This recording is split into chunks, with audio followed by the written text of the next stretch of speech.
Hi and welcome to the Night Shift Court podcast. We are three Aussie girls going under the mountain to talk fantasy books. Join us in going beyond the pages where we will talk about our favourite authors and their series. Come with us to explore the stories, one shift at a time.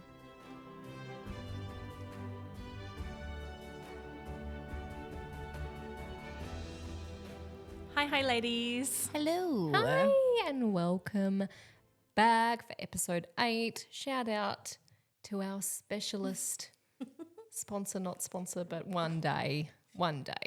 Cheers. Cheers to V. Yeah, please sponsor us. I really needed that, thanks. You're welcome. So, the ball. Yes. Yeah. The aristocratic, boring bullshit. Yeah. This is such a white man thing to do, isn't it? It really is. Daughter's home. Let's have a ball, guys. Yeah. So the following afternoon, when they're all tired post-ball, Feyre learns after Papa tells her that he wants to buy the better land. Yes. And she's like, hold up. Yes. What? What happened to the bedders? And Feyre learns that they lit the house up and no one's alive, but they never found Claire. Yeah. Never found her body. And she's like, what? Alarm bells everywhere. This is not good. Yeah. She knows that ain't a coincidence and she's full of dread. So she says out loud, which is quite shocking, I think something bad may be happening in Prythian. Yeah. And Nesta picks up instantly that they were the family that was meant to be targeted. She's like, that was meant for us, wasn't it? Yeah. Nesta at this point knows Feyre's true journey, Yeah. where she's been, what she's been doing. And they have a conversation afterwards because Feyre decides that it's time to return. And she has a conversation with Nesta and tells her a few bits of information that she believes will be useful. So she tells her that the Fae can lie, that iron does nothing to them, doesn't affect them at all, and that's what they've believed their whole life. But what does do something is the ash wood. Yes. Yeah. So they've got one thing that they can use in their arsenal Yeah. to kill a fairy. Yeah, it's not a lot, is it? No. No. And at this point, I think Nesta's helping Faye get ready, getting her shit together so she can go and, help out. And I believe Faye actually asks if Nesta will come with her. Yes. I don't remember that actually. And that is where Nesta says, don't bother. I don't think I'd be particularly fond of fairies. Nice. You will be. You will be, eventually. Yeah. One day. Nesta also releases her from her vow. So she says, and I'm telling you now, we can take care of ourselves. So yet again, Feyre is released from her vow. She's been released a few times but never actually really believed it. Yeah. But I think this time it has really sunk in because it's come from Nesta. Yeah. And she's also seen the family are doing well now. Yeah, she's happy. Papa Daddy can walk again. Yeah. Elaine's happy with her flowers. She's all right. Yeah. So she's leaving her family a second time, Yeah. but it's a lot easier because it's A, by choice, and B, she knows they're safe, comfortable, healthy, wealthy, and wise. Yeah. And she's got to go save Tam Tam. Yeah. So she She's got gets a on a mission. horse and goes, and she finds the wall without too much issue, but she does have to follow the wall for 2 days to find a spot to go through. So she finds some symbols on some rocks around a particular area, which is like a gateway. Yep. And through she goes. She heads on back to the manor. And it's completely trashed on her arrival. So she's pretty terrified because there's blood everywhere and it's in complete disarray, but she does know there's no bodies lying about, which is promising. Yeah. And she comes across a hooded figure, which turns out to be Alice, thankfully, who scolds her, obviously, for returning. And also for leaving. And so she can't win. And tells her what she needs to go and do. Yeah, they have a hectic conversation. They really do. There's so we much learn information. so much, around the kitchen table. Yeah, and I love this. So she knows that she has to go find Tamlin under the mountain, but then we learn about all these other characters. Yeah, we learn more about Amarantha as well. Yeah, so we only know her name. That's so right. far. Yeah. So what we know about her is that she is the king of Hybern's most. She is the king's most lethal general. She fought in the war against the mortals, and that she had a sister. What what was her name? Clythia. Clythia, thank you. She was described as just as awful as Amarantha, but she did in fact fall in love with a mortal. Yeah, Durian. And Durian in fact was just using her to get information. That's right. So during the war, Clythia fell deeply in love with the mortal General Durian and sought him out. Blind to his intentions, he deceived her by pretending to reciprocate her feelings. And after she revealed enough information about the Fae, he crucified her with ashwood and cut her into pieces. Yeah. And left them for Amarantha to find. Yeah. So he ended up obviously coming a cropper. He was tortured and imprisoned by magic in a ring and a necklace holding his own eye and a finger bone by Amarantha as revenge for using and killing her sister in the war 500 years previously. Yeah. So the eye's in the ring, isn't it? Yeah. And then the bone is just attached to the necklace? Yes. Yeah. Durian was resurrected after Amarantha's imprisonment of his soul by the King of Highburn, and he was resurrected using the cauldron. Yeah, right. So we know now. That so the cauldron obviously has that ability, which we will learn about. Yeah. I feel like I skipped over that in when I read this first book, and then only learnt about the cauldron in the later books. But obviously not. Yeah, I had missed that. Well, this is research, so this is not known yet. Yes. This is just, I'm explaining so that you get the idea of like how that all ties into one another. Yeah, and I guess it is one of those book series where you do almost have to reread everything because she scatters so many little crumbs all through the books that when you go back and read and you find things and you go, that's why that happened, or that's why this is here. So like, I think the first time I read it, I really didn't see a lot of this. I was just so excited to get into it. And now this second time going through, I really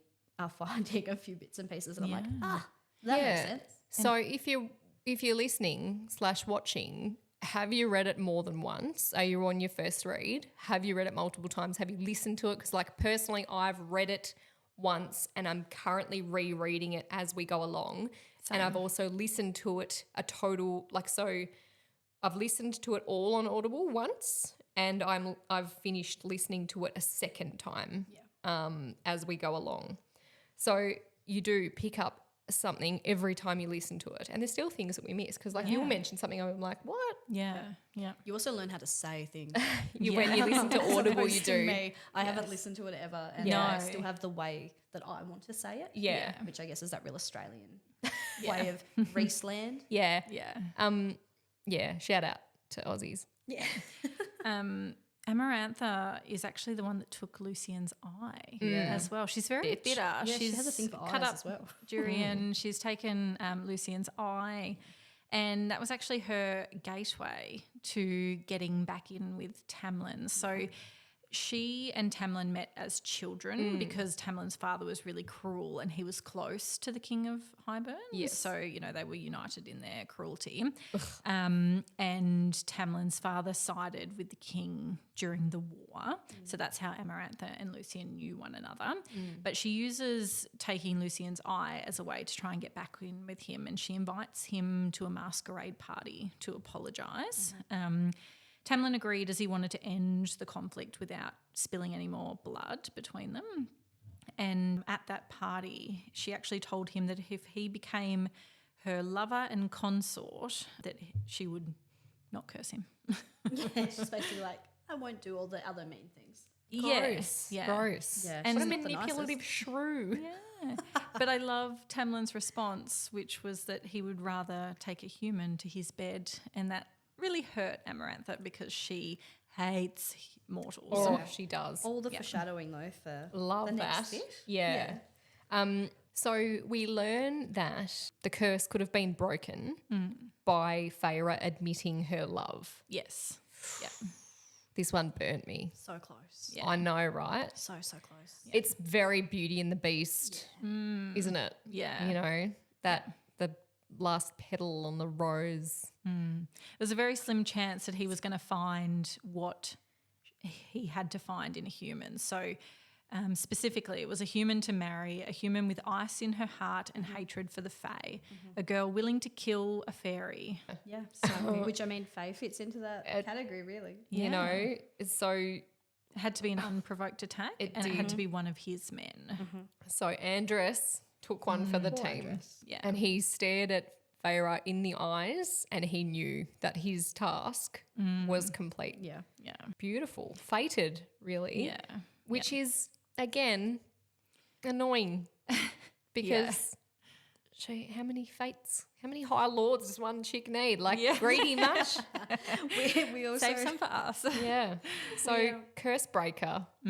Yes, indeed. And there's so many little bits of this curse like that she did that made it even more complicated than just that sentence. So firstly, they were unable to mention the curse. Yes. So they weren't allowed to talk to Feyre about it. So she had obviously no idea. She also bound the masks. We learn about why they bound the masks. And the masks are because Amarantha believes that humans are really shallow and obsessed with beauty. So by covering half of their face, she believes it'll make it even harder for Tamlin to get a mortal with hate in her heart to fall in love with him. Yeah. And so did they have 50 years? Was that the time frame? Like, So is it was expired? 7 times 7 years. Ah, okay. Yeah. And I believe Sarah does nothing by coincidence. Yeah. So it was 7 times 7 years for the curse. And we talked in a few episodes before about the 6 mortal queens it took. Yeah. I'm always really conscious of when she mentions Numbers. Yeah. Yeah. Feyre says to Alice, take me to her. Yeah. Yeah. And Alice says, as you wish. Yeah. Yep. She loads herself up with weapons, even though she doesn't really know how to use them. But she said, I won't go to my death unarmed. Yeah.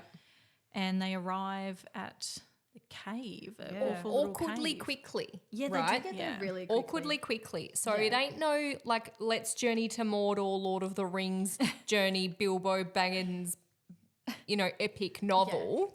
Yeah. It's a blink and you miss it. We're here under the mountain. And also not even, like, as long as it took her to get, like, through the wall. Yeah, that's Like, right. it's real quick. Yeah.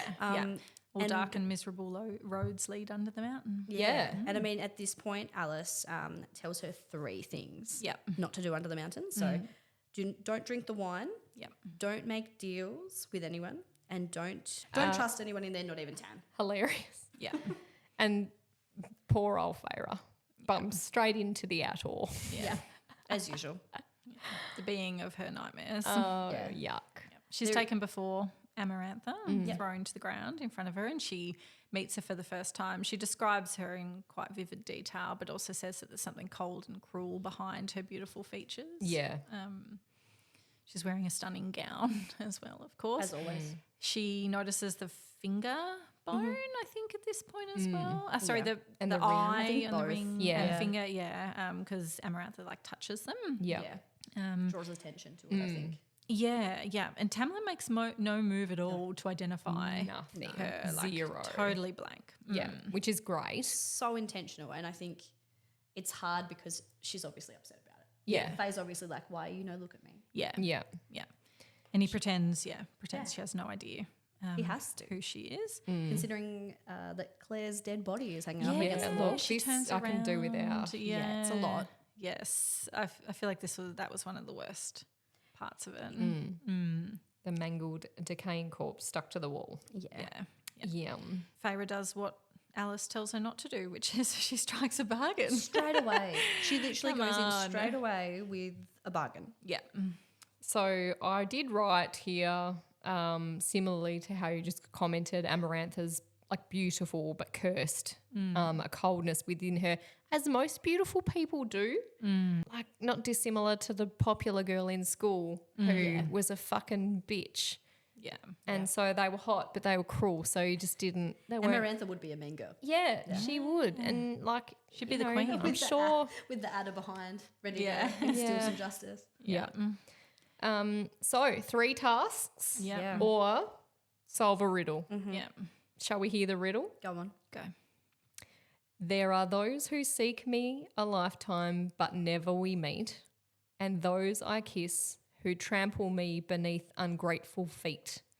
At times I seem to favour the clever and the fair, but I bless all those who are brave enough to dare. By large, my ministrations are soft-handled and sweet, but scorned, I become a difficult beast to defeat. For those, each of my strikes land a powerful blow. When I kill, I do it slow. Did you guys figure it out? Not at all. When you read this for the first time? Not the first time. Yeah. I had forgotten the answer to the riddle. Oh. And so when I read it the second time, Yeah. I went, oh, love. And then I was like, nah, it can't be that easy. Yeah. I'm sure it's something else. Yeah. Yeah. But then when it was revealed, I was like, oh, it was. Yeah. Yeah. So, yeah, but definitely not the first time. No, Not at all. I didn't get it the first time No. either. So Lucian arrives in Feyre's cell after she's been bashed up by the Atoll and has been placed in her dank, dark dungeon for the next... With straw. Yeah. Forgot about that detail. Most cells do seem to have straw. Yeah. Gives me Game of Thrones Yes. vibes. Cersei. Yeah. Or what, is it Ramsay with the dogs? Oh. Ew. Yeah. Sorry.